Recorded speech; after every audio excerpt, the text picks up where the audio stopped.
तो की हाल है दोस्तों। ये स्टोरी है एक ऐसे बंदे की जो पिछले जन्म में एक किंग था बट वो रीइंकार्नेट हुआ एक दूसरे वर्ल्ड में। हाँ, ये तुम्हें भले ही कोई टिपिकल इसी का स्टोरी लगे बट जिन्होंने भी इसका मानवा पढ़ा है उन्हें पता है ये क्या ही तो चीज है। एग्जाम्पल के लिए तुम इतना समझो कि ये सोलो लेवलिंग से भी खतरनाक ही चीज है। तो अब बातें ना करते हुए स्टोरी को स्टार्ट करते हैं। The beginning after the end, chapter 1। मैं कभी भी उस light at the end of the tunnel वाले कॉन्सेप्ट में बिलीव नहीं करता था। लोग कहते हैं जब मौत का सामना होता है तो आखिरी वक्त में एक रोशनी दिखाई देती है। ठंडे पसीने के साथ कांपते हुए वो कहते हैं आई सॉ दी लाइट। लेकिन अब मैं खुद इस सो कॉल्ड टनल के अंदर हूँ। पर सवाल यही है कि मैं मरा कैसे। मेरी आखिरी याद, मैं अकेला था अपने कमरे में, ऊपर से शहर को देख रहा था। फिर बॉडी भारी लगने लगी और मैं बेड में लेट गया। क्या मुझे पॉइजन दिया गया या किसी ने मेरा असैसिनेशन किया? सोच ग्रे, तुझे मारने वाले कम नहीं थे। आखिर मैं एक किंग था। तो हमें पता चलता है कि हमारा भाई अपने फर्स्ट लाइफ में एक किंग था, एक लिटरल किंग। लेकिन अब मैं चाहे जितना सोचूं, सच यही है कि अब मैं कुछ कर नहीं सकता। जो हो रहा है उसी के साथ चलना पड़ेगा। बस अगर टनल के एंड पे कोई पंख वाले बच्चे हालेलुया गा रहे हुए मिले तो भाई मैं सच में टूट जाऊंगा। एक्चुअली ये इन दोनों की बात कर रहा है। एकदम से रोशनी के साथ congratulation sir, madam, he is a healthy boy. क्या अभी अभी मेरा जन्म हुआ है? अरे थोड़ा दूर रखो, मैं कुछ देख नहीं पा रहा। वेट, तो टनल के एंड पे जो लाइट होती है वो क्या किसी औरत की? नो नो नो,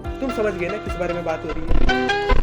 ये इम्पोर्टेंट नहीं है, ये तो बहुत ही सुंदर है। इसके पास तो तुम्हारे जैसे बाल हैं। लेकिन मैं जहाँ पे भी हूँ मैं यहाँ की लैंग्वेज समझ पा रहा हूँ, ये अच्छी साइन है। और फिर एक मुस्कुराहट, इतनी ब्राइट, इतनी सॉफ्ट, उसमें एक माँ का प्यार छुपा था। मैं बस सोचता रह गया, ये कितनी खूबसूरत है। ये लड़की कहती है इसके पास तो तुम्हारी आंखें हैं। और सामने खड़ा वो आदमी, स्ट्रॉन्ग जॉलाइन, शार्प आईब्रो। पहले लगा सीरियस होगा, स्ट्रिक्ट होगा, लेकिन high little art, I am your daddy, can you से डाडा? रे वो अभी अभी पैदा हुआ है। तो हमें पता चलता है कि हमारे मेन प्रोटैगनिस्ट का नाम आर्ट है, एक्चुअली आर्थर है। वो लोग शॉर्ट में आर्ट कहते हैं। मेरे आसपास सब नॉर्मल लग रहा है, पर एक सेकंड, मैं हूँ कहाँ? हफ्ते धीरे धीरे बीत गए। मैं आपको इमेजेस दिखाता जाऊंगा, आप समझते जाना। मेरी माँ एलिस एक सॉफ्ट और केयरिंग इंसान थी, लेकिन मेरी फैमिली को यही औरत बांध के रखती है। मेरे पिता रेनोल्ड्स बहुत ही डिवोटेड है अपने काम को लेके, बस कभी कभी बच्चे बन जाते हैं। मैं थैंकफुल था कि मुझे एक लविंग फैमिली मिली, लेकिन ये जिंदगी ऐसी तो मैं अपने दुश्मनों को भी नहीं देता। मुझे मेरी बॉडी पे कोई कंट्रोल नहीं है, ना हाथ पैर, ना बेसिक बॉडी फंक्शन। ये जिस्म मेरे लिए एक पॉइजन था। और हम क्या देखते हैं कि यहाँ पे आर्ट ठुसकी बॉम्ब मार देता है। शायद एक राजे के रूप में जो मेरी मेंटल फोर्टिट्यूड बिल्ड की थी मैंने,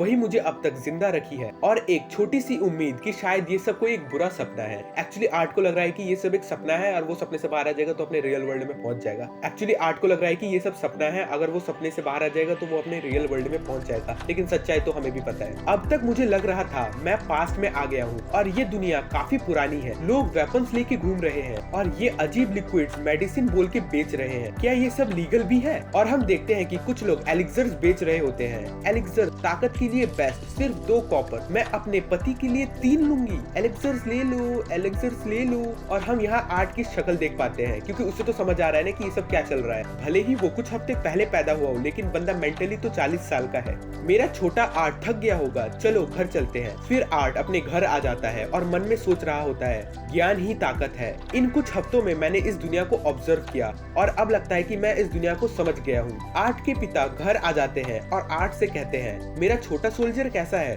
फिर एकदम से उसे हवा में उछाल देता है। रे क्या होगा अगर वो गिर जाएगा तो? ऐसा उसकी माँ कहती है। आर्ट कहता है जैसा मैंने सोचा था, ये बॉडी कितनी फ्रेजाइल है, बस एक टॉस ने ही इसको हिला दिया। एक्चुअली वो खुद ही को कह रहा होता है कि उसकी बॉडी इतनी ज्यादा नरम है। रे कहता है हाँ हाँ, मेरे पिता भी मेरे साथ ऐसा ही करते थे। देखो डार्लिंग, लगता है मेरा बेटा एंजॉय कर रहा है। फिर रे आर्ट को जोर जोर से घुमाने लगता है। मैं सिर्फ रे के लिए एक बात बोलूंगा, rest in peace brother in advance. अब हम क्या देखते हैं कि आर्ट को जहाँ पे चोट लगी थी वहाँ पर उसकी माँ हीलिंग मैजिक से उस जगह को हील कर देती है। फिर आर्ट कहता है लगता है मैंने इस दुनिया को कुछ ज्यादा ही जल्दी जज कर दिया। तो इसी के साथ हो जाता है हमारा चैप्टर 1 खत्म। कैसा लगा कमेंट करना। एज यू कैन सी ये एकदम नया चैनल है जहाँ पर मैं ऐसे ही मानवा एनिमे वेबटून एक्सप्लेन करूंगा। अभी के लिए तो यही सोचा है। तो याद से लाइक करना और अपने दोस्तों को भी शेयर करना। तब तक के लिए बाय बाय।